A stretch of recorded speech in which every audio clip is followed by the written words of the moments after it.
Hello, welcome to Into Dorkness, episode 8, the ocho / 24, the 24. You know your Spanish? Your Spanish letters and numbers? I have a passing familiarity with them, yes. Like if I see a Spanish 2, I'm like, oh yeah. It's For like sure. It's like 2, but a little spicy. Yeah, it's got a little... a little kick. What is that? A little accent. Yeah, it's got an accent mark on it. It's like, oh, that's Spanish too. And if it's got an umlaut over it, I know it's German. Yeah. And then if it's got or Nordic. If it's got the sideways half-8, right, it's Spanish. If it's got the little little comma or apostrophe, it's French. Mm-hmm. Any other language doesn't matter. Right. I'm Sergio. I'm Sean. That's Sean. I'm Sergio. This is Sean. Sergio. That's us. This is our program. This is our hour and a half-ish of Trek talk. We talk about Star Trek. We used to talk about the original series. Not so much anymore. Very rarely do we ever discuss the original series anymore. Unless it's to bring up how much harder it was to watch than the new show. Or to the new show that's almost 30 years old. Or to bring up how it's a dichotomy of good and bad. It's like the original? Yeah. Yeah, what's good is really good and what's bad is really bad. Everything so far, the Next Generation, which was what we're going to discuss on this week's Into Dorkness. Yes. Nothing has been just great. But nothing's made me want to pull out what's left of my hair either. Exactly. We started season 2 this week. Yes, we did. That's pretty cool.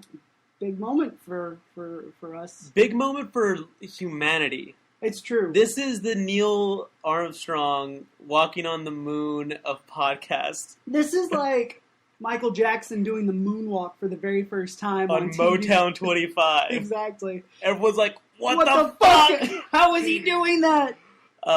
So you're in for a treat. You're just pause the podcast for a moment to just go watch all 4 of the episodes we watched. Well, and give yourself a moment to pat yourself on the back because you're a part of history right now. Exactly. You're a participant. You're like one of the people listening to the "I Have a Dream" speech. Mm-hmm. In the mall. Like in the National Mall. Right.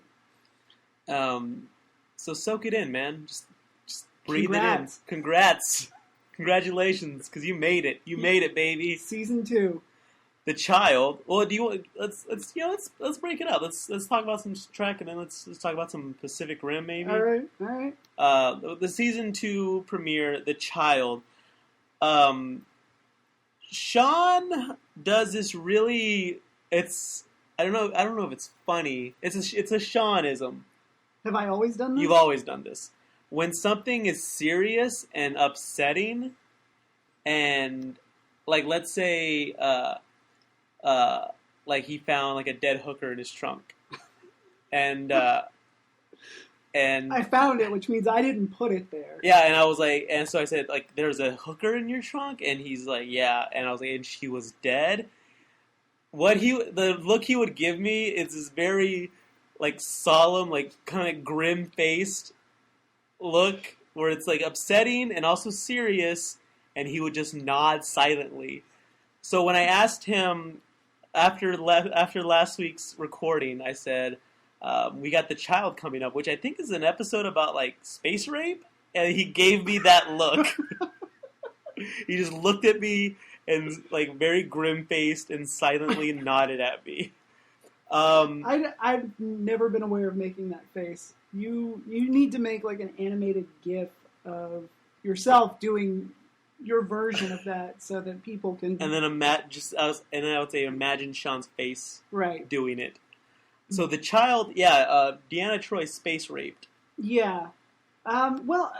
Before we even get to that, I wanted to talk about like you see a few big changes right off the bat heading into this episode. They start off with a nice little visual shot of like a shuttle like leaving the ship. Yeah, it looked very expensive. It's like let's do this, like woo, season 2 money.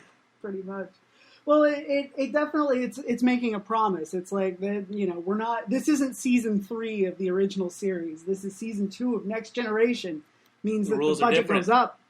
Well, we see right away that Worf and Geordi are now wearing Sparting. They're now sporting the gold uniforms. Yeah. And Geordi's been made chief engineer. And Worf is now not just acting head of security, but he is head of security. Yeah. And Wesley Crusher is still an ensign, but no longer wearing disgusting, hideous sweaters. He seems to have like a more. He's still wearing a sweater, isn't he? It's sort of a gray sweater. No, it's a ensign tunic. It looks like a Starfleet uniform left over from like the original Star Trek. He's got like movie. a little like shoulder pads. That kid was rail thin, man. Yeah, a lot of people don't know he had AIDS, but he got better. Got the Magic Johnson strain of it, right. So not as serious. Still don't. Still serious. Don't fuck without a condom. I mean, don't fuck anybody if you've got AIDS. Yeah, unless they have AIDS. Yeah, but even then, you can give them a different strain. Is that true? That's what I was told in high school. Whenever I was in like, yo, teach. Yes, Sean. It was like, yo, teach, Sean. Can you raise your hand, please? Raise your hand. Yo, teach. Yes, Sean. How can I help you? I don't think that's an appropriate question for geography. And then I close my mouth and sort of nod silently, let him know this is serious business. No, she asked me, like, do you know someone who's in this situation? And you just give him the Sean face. I didn't know that we talked about serious shit often enough for this to be an ism. Well, I mean, not like crazy serious. Just, I mean, it's more. Have you ever seen me do it in an actual serious situation? Probably. I don't know. Yes. I guess. Yes. I don't know. All right, so back to the Wesley Crusher. Didn't actually have AIDS. No. His mom has. He was left. just like 16 years old, right. and a growing and a boy. metabolism of a god. Yeah. I wish. I know. I'd give anything. I wasn't even in good shape in high school, but I would give anything. We were still tiny. Yeah. We were still tiny little human beings. And we ate so much crap. That's all we ate. We didn't eat so much crap. All we ate was crap. It's true. It's like 100% crap. Unless we were forced to eat something else. We just ate McDonald's and CC's. Drank Dr. Pepper and Coke by like the case. And not even diet. No. Just regular ass Dr. Pepper and Coke. Yep. With all 180 calories per 12 ounce. Per can. And we would drink like 15 of them a day. A day. How did we not get diabetes? Well, kids don't get diabetes. If they're born with it. So you don't get it as a kid. Yeah. You can't develop. You can't develop diabetes? it. No. You can't. Sure? Yes. Okay. I don't know. I'm just asking. I don't know. I'm pretty sure. Okay. I don't want anyone to email in telling me I'm wrong without the legwork. All right. If you're going to tell me I'm wrong, also back up some facts show your and work. figures. Yeah. Show your work. Wikipedia is not acceptable as a source. Absolutely not. Now you can get around that. You can look at what Wikipedia references. Well, yeah, you can the look links at the bottom, external links. Those are legit. Usually, it's not like a Zanga or anything. Right. Like I'm 12 and I got type 2 diabetes. 3 strains of AIDS going through my body. I got 1 foot. So this little ball of light gets into the ship and makes a nice little home inside of Troy's uterus while she's sleeping, and she feels it. Yeah, there's sort of a weird sexual moment where doesn't she kind of moan? It's not like in a porno or anything. No, but there's definitely like it's not a sound you wouldn't expect to hear if you were making love. Yeah. To a lady. To a beautiful lady. Troy is pregnant. Also, there's you mentioned there's a new doctor. Yeah, Dr. Pulaski. Beverly Crusher. Racist. Beverly Crusher's, she's... head of Starfleet Medical now. And that's one of the issues in the episode is that Wesley talks to Captain Picard, like it was one of the first things. Yeah. And Wesley's about to leave the ship to go join his mother. To be with his mommy. Right. So anyway, but yeah, she gets preggers from Space Light. and the new doctor, Dr. Pulaski, Catherine Pulaski, is like, oh, you're in a family way. And Riker's like, who's the fucking father? Yeah, he's like, I don't mean to be blunt, but what the fuck is going on here? You bitch! I thought you loved me. It was on the Pleasure Planet, wasn't it? It was. You let him raw dog you? Oh, you're a slut. You never let me raw dog you. Slut. You're a slut. You're a terrible person. This is in the briefing room. And Troy's like, I have no idea who the father is. Oh my god! Are you kidding me, Troy? He knocks over and Picard a chair, is like, storms Picard out. being French is like, yeah, man. I don't know who my daddy is either. Troy, yeah, dude. Yeah. Free love, man. It's just sex. He's like, hey, you can't get pregnant again. So I've only got 2 strains of AIDS. And so they're talking about like what to, how to handle it, and take care of it. Yeah, how to take care of it. And Troy's like, no, I'm gonna have this baby. She never saw Aliens. This is like if Star Trek and the Madonna song "Papa Don't Preach" had a mashup. You should create that mashup. Well, they already did. It's called The Child. Yeah, but it's called the season 2 premiere. You should set it to music, though.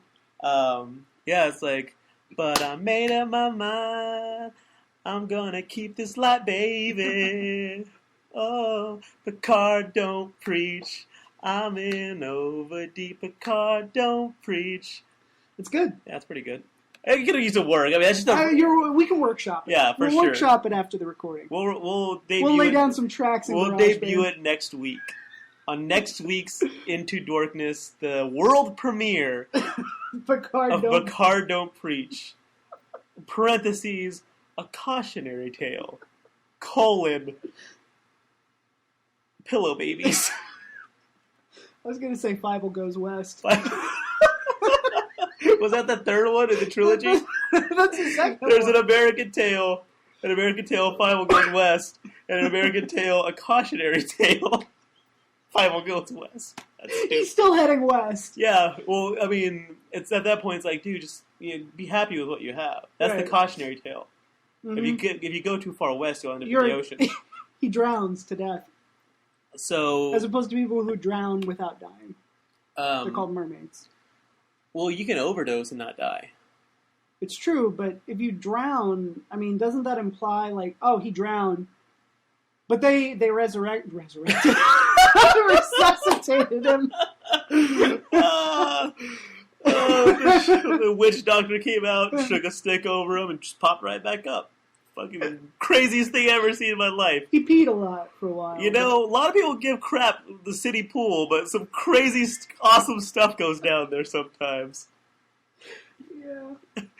I mean, yeah, it'd be nice to have your own private pool, but, you know, you don't get the experience But if you drown in your life. own, if you drown in your own private pool, You better have a private witch doctor on staff. on retainer, right? So, so she's preggers, and it's not a normal pregnancy because, like, the next day, she's like 3 months along. yeah, they're like, what's going on here? And so they figure out that something's afoot, something's going on. Right. They have to. They arrive at this planet, and they're trying to. Max Fisher's father. Yeah, I could not get over seeing him in a Starfleet uniform. I was like, that doesn't look right. It was the best. They have these spores. These spores, and like they start to grow. One of them starts to grow, and it shouldn't be growing. And they figure out that there's some kind of there's something different on the ship. There's some kind of disturbance in the force. Mojo. There's some mojo afoot. Well, like 3 days later, Troy has her freaking kid. Yep. And names him